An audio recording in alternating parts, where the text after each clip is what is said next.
কি বাচ্চারা, কি অবস্থা? পাছা লাল হয়ে গেছে। ইস রে, বিশ্বাস করতে না বাচ্চারা, তোমাকে লাগে এত কষ্ট লাগে, এত কষ্ট লাগে। হায়, বাবা চলে গেছে আজকে 50-55 বছর উপর হয়ে গেছে। ওই বাপের মাইয়েরা তোমরা মাও কও, ওই মাও আজকে 1 বছর উপরে ফালাই গেছে অন্য বেটার লগে। কত দুঃখে তোমরা আছো আজকে, আল্লাহ রে। কালকে আবার পুরো ফাঁসা ফুসা দিছে লাল করে।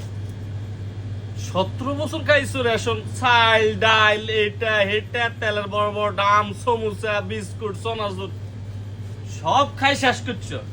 তারপর আল্লাহ তোমাকে জিব্বার মধ্যে একখানা শুকর আলহামদুলিল্লাহ এটা দেন, আরো খাইতে বই রয়েছে। আল্লাহ রে দিছি নিয়ন কিরম লাগে জলে। উফ রে, কি কষ্ট বাচ্চারা, কি কষ্ট রে। কেমনে কেমনে ফাইলে রে বাচ্চারা।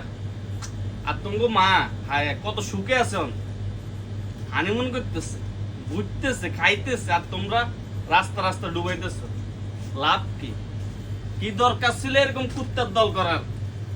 এর থেকে ভালো তো কচু গাছের লগে যায় গোলক ধরে যায়। হায় রে।